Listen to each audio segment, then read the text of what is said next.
Good afternoon. My name is Nathan Servi. I am Head of Education at Maccabi GB, and I'm joined today by two very, very special people.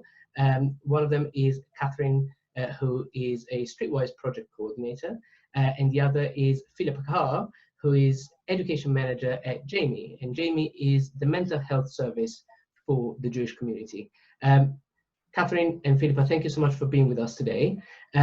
Before I let you do a little bit of an introduction, I just wanted to say that this is the first of a three-part interview where we're going to be discussing what provision is there for parents, for children of primary and secondary school age in regards to mental health, and what kind of advice we can give to these three categories of people in regards to how to better look after themselves in this period. We've been through 12 weeks of lockdown. Lockdown is now easing for the last 12 weeks. All our organizations have created a huge amount of online material, and we are running sessions with schools, and we have a whole range of different health and well-being activities for young people and their parents. And we thought it would be really important to have a conversation with the professionals in the community about mental health specifically. So, Philippa, welcome. Thank you so much for joining us. Can you give us a little bit of an introduction as to who you are and what your work is, and also what the work of Jami has looked like over the last 3 months? Yes, thanks, Natan. It's lovely to be with you all, actually, and to be speaking to so many parents in our community. It's quite a privilege, so thank you very much. As Natan said, I'm Education Manager at Jami, and I've been at Jami now, gosh, it's over 5 years. And the education service is very much a link with the whole community. So many of you will be aware, I'm sure, that we run lots of courses and events all year round for adults in mental health first aid and various training packages and bespoke events, all to help what we call increase the mental health literacy in the community. So that means knowledge and understanding around mental health in its broadest sense. And we also work very much with young people, particularly in the youth sector. We work to improve their emotional literacy and to bring them products and sessions wherever we can. In fact, we recently had Mental Health Awareness Week just a couple of weeks ago, and we had several sessions for young people, particularly obviously looking at how COVID-19 has impacted on young people's lives. And I know you'll be speaking to my colleague Emma Dorman as well in this series, who will really go more into the impact on young people. That's very much a specialist area for her. I guess I'm speaking to you all today as a parent, as somebody who has 2 teenage daughters to manage during these times. So I'm going to be drawing on my own experience and also my understanding of what it's been like through talking to our carer service, who speak to and support many of you, I'm sure, and friends of friends, etc., who have young people in the family and in your friendship circles who are challenged at the moment by their mental health and well-being. So to speak a little bit to what Jami's been doing to respond to the crisis in public health, I guess, that we've all been living with, we've very much continued to support particularly the most vulnerable people in our community with providing telephone support, online groups. My service has continued very much to provide many educational products and services. We've had a lot of requests for a session we run for social care workers on burnout, and we've been very active. So yeah, Jami is very much open for business. We have a great team of people who answer the telephone, who you'd speak to in the first instance if you're inquiring about our services. So Natan will give you all that information later in the series. But yeah, we're here to support adults in our community and young adults. And we have a great group of people working with our young adults on things like helping them make those moves from school to college to further education into the workplace after they've experienced challenges and difficulties with their mental health.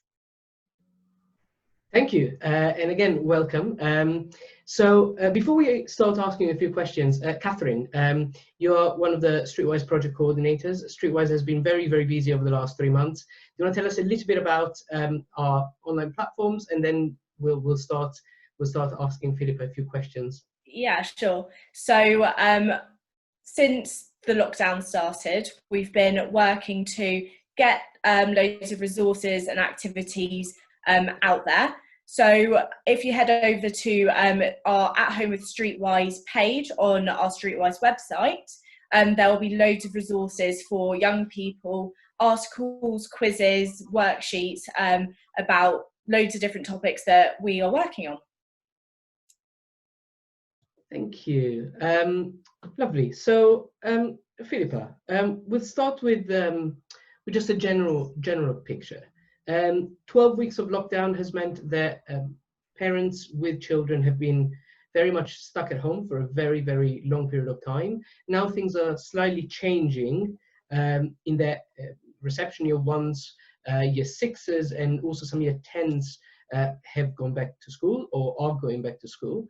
Parents may have a child at home and a child in school, or they may still be at home. The reality is that we are looking at a summer which is going to be not really seeing many holidays and much traveling, probably, for most people. So we're looking at a return to school in September. How do you think this has affected parents specifically? And yeah, we'll start with that.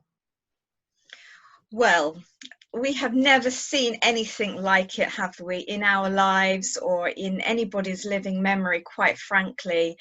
Even, you know, we're blessed if we still have grandparents and great grandparents around who remember the war. And even for that generation, this has had a very different shape and feel.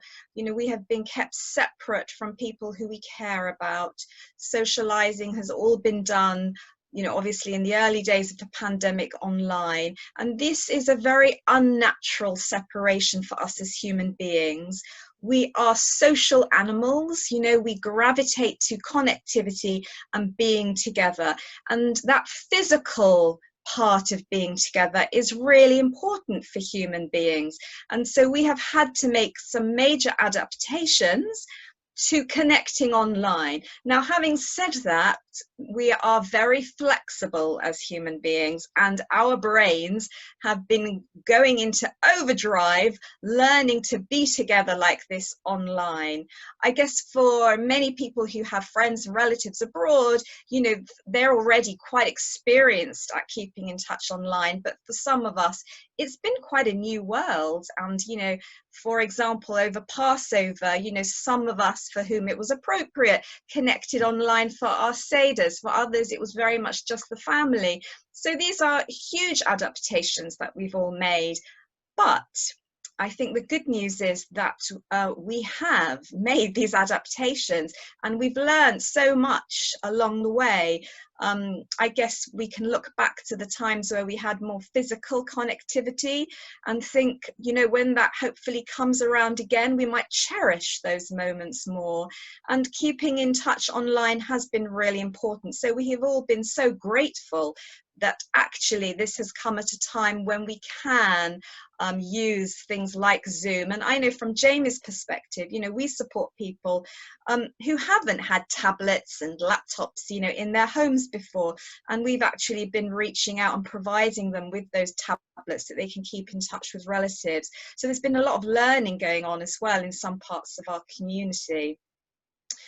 One massive thing about being in lockdown is parents and guardians are constantly on. They have kids to help homeschool, they have things to do around the home, their own work, and there's a lot going on constantly. And even if we are allowed to go out or kids are going back to school, there's still a lot of pressure to keep everything going. So is there a way for parents to kind of escape that a little bit?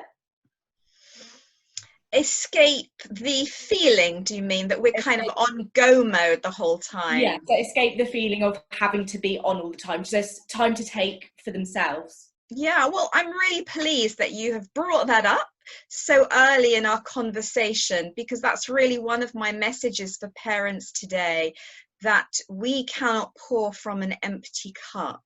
By which I mean, we are often the people who are giving to our partners, to our offspring, and we have to replenish that energy in some way. And I think for many of us, you know, somehow we've absorbed messages in our society that taking time out when you're a parent is selfish, and actually you can't even expect to do it. You know, this is your new job now, and juggle it along with everything else. But actually the research shows us that if we do take some time for our own self-care, and we know that people, particularly with large families, can't take hours on end, but if we can get into a healthier routine and carve out even a few moments in our day, every day, when we spend a little bit of time with ourselves, be that, I don't know, it's going to be different for everybody, but for example, if you've got a garden, you might be able to walk around the garden a few times and just breathe in the air, look at the green plants, and just take a moment to be with yourself. Some people are very into mindfulness at the moment, and there is a very simple exercise we do in mindfulness called the three-way breathing, which is a very simple thing. It's available online. You can Google the Oxford Centre for Mindfulness. That's particularly good. And they have the three-way breathing exercise recorded there. And it's a very gentle thing. It's just about checking in with yourself and just observing your breathing, so people can check that out if they're interested. And apart from that, I think you know, some people like to read, and actually carving out a little bit of time in the evening for that. For other people, it's watching their favorite Netflix show. But I would encourage people to really do something that they feel nurtures them. So Netflix can be great, but we don't always come away feeling our soul has been fed. So we might have to sort of stretch ourselves a little bit further than that. You know, if we have people in our whole household with us, maybe we can get into some new things together, like hand massage. You know, it sounds a bit weird, but it connects you quite physically, you know, and you can have a look on YouTube for some examples of hand massage, or just very gently have a go. It's not such a risky thing to do, and it just helps us reconnect with each other. So anything we can do to help us reconnect with ourselves and literally our own beating hearts, and being aware that we're all in this at the moment, you know, and there is something to give us ourselves a pat on the back for. I think that those of us who have come through this will hopefully be the stronger for it, will appreciate the return to so-called normality. But also, I kind of want to bear witness to the fact that it has been tough on many families, and we cannot take for granted that families have had the physical space they need. And you know, some of our families don't have gardens, don't live near nice parks, and it's been really hard. They've been feeling very stuck inside, particularly in, you know, the first part of the pandemic. So I really want to kind of bear witness to that and say to them, you know, I hope things are getting a little bit easier for you. I hope you've been able to reach out and get a little bit of support. I hope the schools that your children go to are providing them with interesting things that they can connect with, and that you are also speaking to your school about what's going on for you. And we'll be giving some helplines as well at the end for parents that they can reach out to. So yeah, I think we've got to look at both sides of the coin, really, Catherine, that for some of us, it's been a very tough time. Thank you. Absolutely. And that is really exemplified. I've been on a number of different seminars, and I've heard probably 3 or 4 chief executives from Jewish charities that gave a metaphor, which is virtually exactly what you said. And it's, think about the airplane safety announcements. And when it says, first you put your own oxygen mask on, and then you need to help your children. And it's about thinking about number one, and number one is yourself. And actually, as a parent, you really need to have that ability to nurture others, and you can only do so if you nurture yourself first. Thank you very much for that.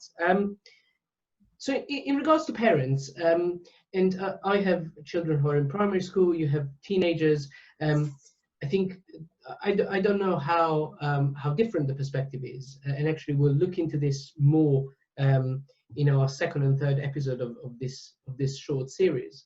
But what are the symptoms? What are the what can parents look out for in regards to their children? And Yeah, I think it's really important to be thoughtful about that.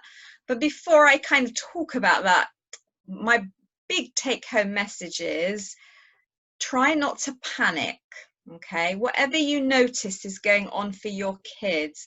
Children are incredible detectives, yeah? For those of us who've grown up with our children, you know, they've grown up with us, they have been observing you from the moment they were aware of you. So they know you really well, and they know when you're panicking, they know when you're anxious. Now, obviously, none of us is superhuman, and there are times when we're panicky and we're anxious, but if I could just kind of encourage parents to just take a deep breath, take a moment, and adopt the posture, if you like, of curiosity rather than pandemonium.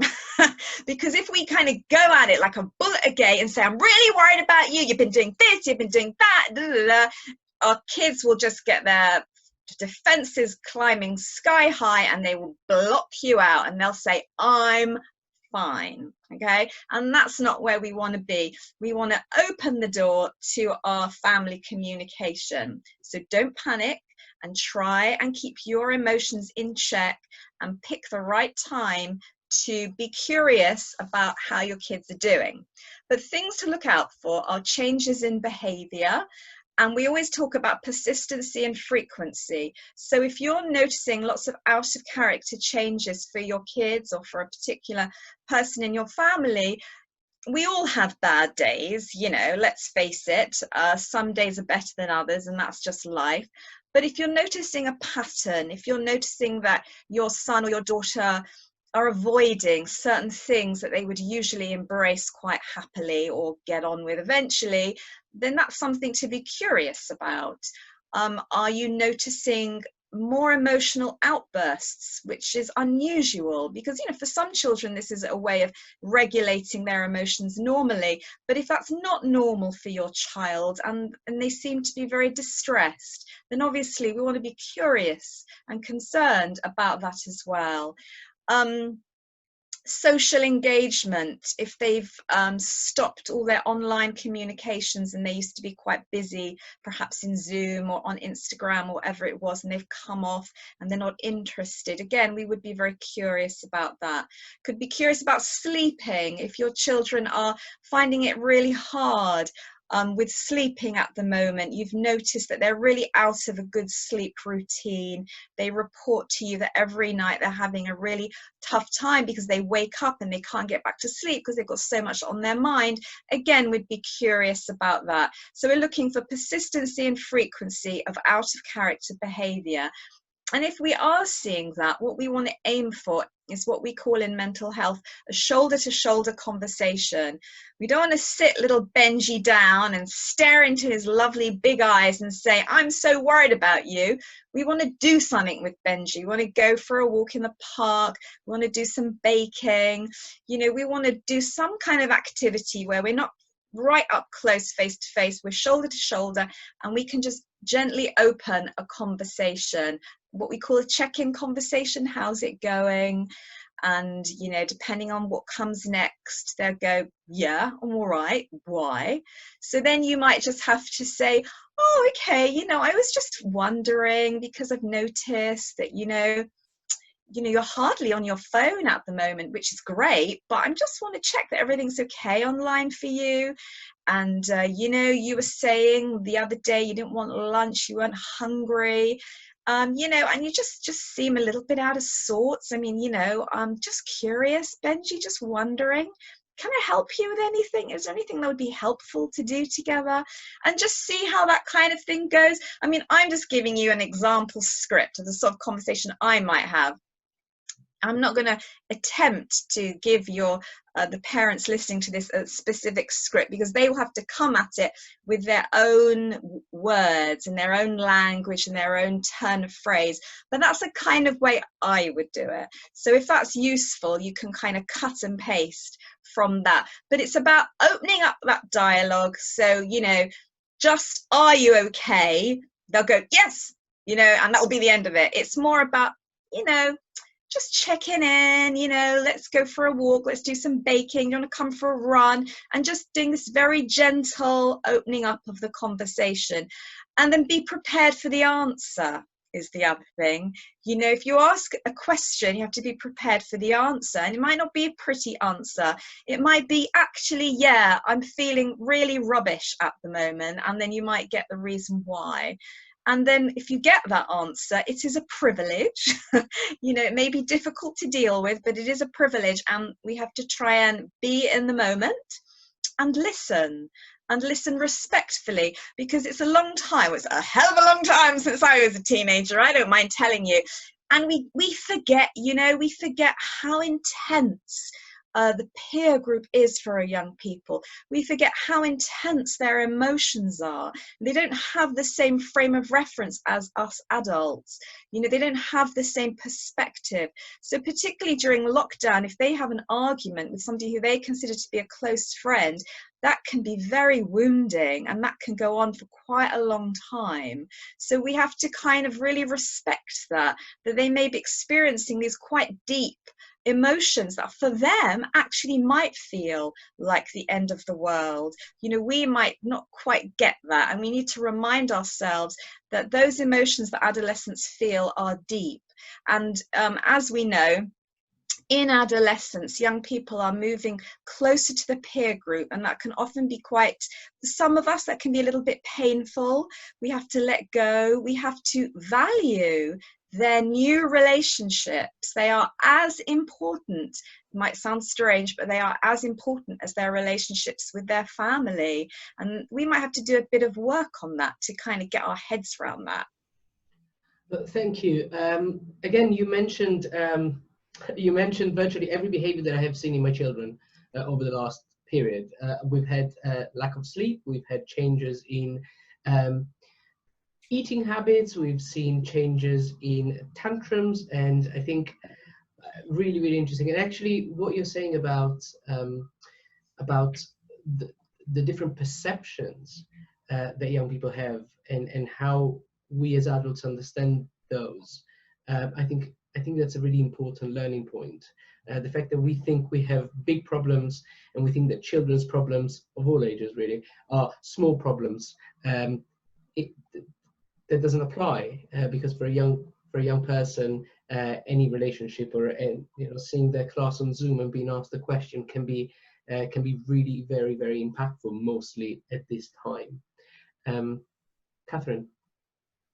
Yeah, so you touched on this a little bit, but I just want to ask if you could go into a little bit more detail about the type of language that parents can use. So if there's a child who's maybe struggling or has a change in behaviour, and if I just know from me talking to friends and sometimes struggling to find the appropriate language to use, what language would you say is appropriate to ask your children, but also language that should be stayed away from?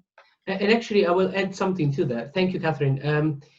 I have experienced other parents and myself in my family life saying, "Oh, my child is this." So, for example, they're going through a difficult week or a difficult period, and you would say, "Oh, they're depressed."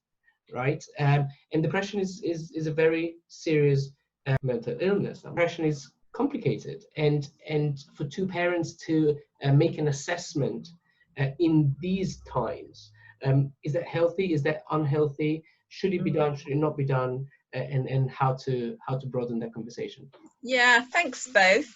Yes, please do not diagnose your children yourselves. Do not use Google as your diagnostic methodology.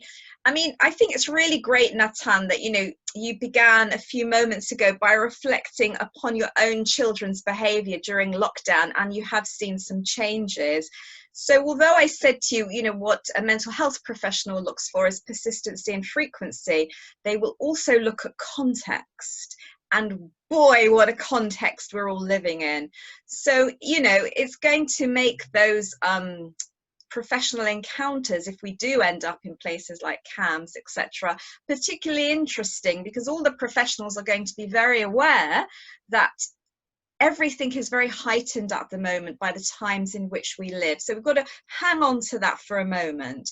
So yeah, be aware that even if you do see these changes, it doesn't necessarily mean that is anything that's going to be affecting your child for a long time. It could be a developmental stage, and it's an attempt by them to deal with large feelings being triggered by the whole pandemic experience and the social distancing. And, you know, for some young people, for example, you know, although they're in some ways pleased, some of them, that they haven't had to sit GCSEs, some of them have got very mixed feelings about that, because they have had this very sudden and abrupt ending to their academic year. And, you know, sitting those GCSEs was part of a rite of passage and something they all expected to do. And I know I've got a daughter in year 11, and on the, you know, partly she was very relieved that the academic pressure was off, but partly had a huge sense of loss, and so did her friends, because their whole year was very abruptly brought to an end. They didn't have time to say goodbye properly. All those wonderful rites of passage that year 11s have, like going to the park and writing on each other's t-shirts, you know, and all that stuff, was all out the window. It was just like, you know, goodbye, and now you can go from school and don't come back tomorrow, which, you know, is really, really tough on young people. So very much let's think about the context. We are living in extraordinary times. We're all a little bit more emotional. We're all a little bit more anxious.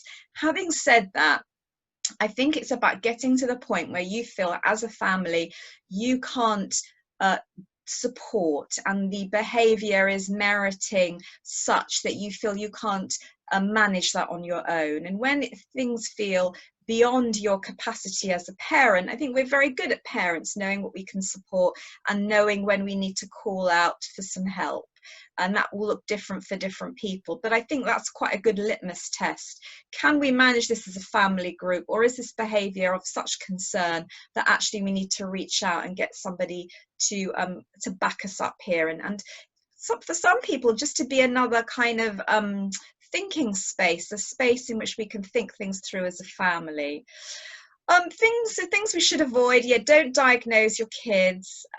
Even in CAMS, we are very resistant to making these diagnoses, because young people often experience, even if they have depression, some of them will experience what we call spontaneous remission. So, you know, it's part of an experience in their life that sometimes they come out of spontaneously. Having said that, if you are worried your child is depressed because of their behavior is frequent and persistent and out of character, and you can really see that they are suffering, or that they have really started isolating themselves, you know, they're spending even more time in their room than usual, which I know can be hard to work out. But if you feel that is the case, go with your gut and reach out. Your GP is there for you even during these times, and they want to know what's going on in the family. They are there for you. As I said, Jamie has a carers support service as well. You can chat with one of our carers support coordinators, and we have a peer worker in that team as well. So a mum, you know, with her own experience of what it's like to support people through difficult times. So yeah, there are resources out there for you. I mean, I guess going back to what I said, so much of this is about communication. So it's about trying to maintain those communication channels to be open. And we can't do that when we are you know, ourselves exhausted and stressed and trying to juggle a million things, we have to think, okay, when can I take some time out of my day and just spend some time with my daughter or my son, or however they identify, and just say, come on, let's just spend a bit of time together and do something fun, you know, or do something that they're willing to do with you. You know, maybe it's playing chess for some young people, Monopoly, listening to some music together, whatever it is. Find that activity that they feel okay doing with you, and then begin this gentle conversation, but don't interrogate them. Young people are really clever and they know what you're doing. So I think you just have to keep saying, it's because we love you, it's because we care about you, and try and go on the journey with them. We talk about taking the one down position, which means we leave our ego on one side, we take a big deep breath. We might have to kind of, you know, cope with the stuff that comes our way before we get to the stuff that's really going on for our young people. So be prepared with those defensive grunts and, what are you interested for anyway? You go back to your emails, you don't really care anyway. Be prepared for all that stuff. That is testing the water. That is saying, do you really want to hear how I'm feeling? And if I push you and prod you, are you resilient enough to carry on having this conversation with me? So we have to be really resilient. We have to think, oh my goodness, you know, I remember how obnoxious I was as a teenager. I remember how secretive I was as a teenager. Yep, I can do this. I can do this. But we have to be in that space to be able to have those, because they can be quite challenging conversations. Thank you. Yes, they are sometimes challenging conversations. And I go back to what you said earlier, actually, about also not blaming oneself as a parent for the possible negligence in a whole range of different aspects. And I think parents have a whole lot of things that they have to do, between juggling work and juggling relationships and juggling children and being in that space, and actually so often one feels the guilt of not being able to support. Hopefully this period will end, and actually we will be able to regain normality, or we'll see what normality looks like. But I do think that the guilt is fine, and it's a completely natural feeling, but it's also about what you said at the beginning, you know, giving yourself a pat on the back and saying, you know, you're doing well. We are doing okay with homeschool, and if it's not perfect, it doesn't really matter. We're doing well with a whole range of other things. I think one of the things that I have found being the absolute most important for my children has been actually going out. And throughout the lockdown, we religiously left the house every morning and went for a very long walk with both my children. And if we saw that they were struggling at any point, the answer most of the times was, let's go out for a walk, let's go out for a bicycle ride, let's get some fresh air, let's get our bodies working. And I think, you know, from a Maccabi GB perspective, that's exactly what we do. We've been doing seated exercises and PE every day. Our colleagues in the sports department have been doing that for exactly that reason. And I think physical exercise is a absolutely brilliant remedy, also to come out of that state of mind and state of affairs. Catherine, have you any thoughts to conclude this? Well, I was just thinking that throughout this whole episode, we've been hearing amazing tips on how to talk to children and how parents can find some time in their days to relax. But I think it's also important to remember that if there is anyone who does feel stuck or like they need help, there are resources and there are places that you can go to get that help. So it's just remembering that you're not alone. Yeah, very far from it. You know, we know, I've got colleagues obviously at Jami who, you know, tell me about, you know, the overview of how people have had their challenges during this time. And I've got friends who work in social services and clinical psychology. And yeah, there's been a lot of people reaching out for help during this time. It's brilliant. Yeah, absolutely. Well, Philippa, thank you so much for being with us today. I think we've covered a whole range of different topics in regards to parents and how parents can best support their children. We will include a range of links and resources within this video and in the post. And we are looking forward to 2 more episodes with your colleague Emma. And again, thank you so much for, first of all the work that Jamie has been doing beforehand, and obviously also during this period. And thank you so much for coming on this webinar with us and giving us really helpful tips for parents to support their children. So thank you.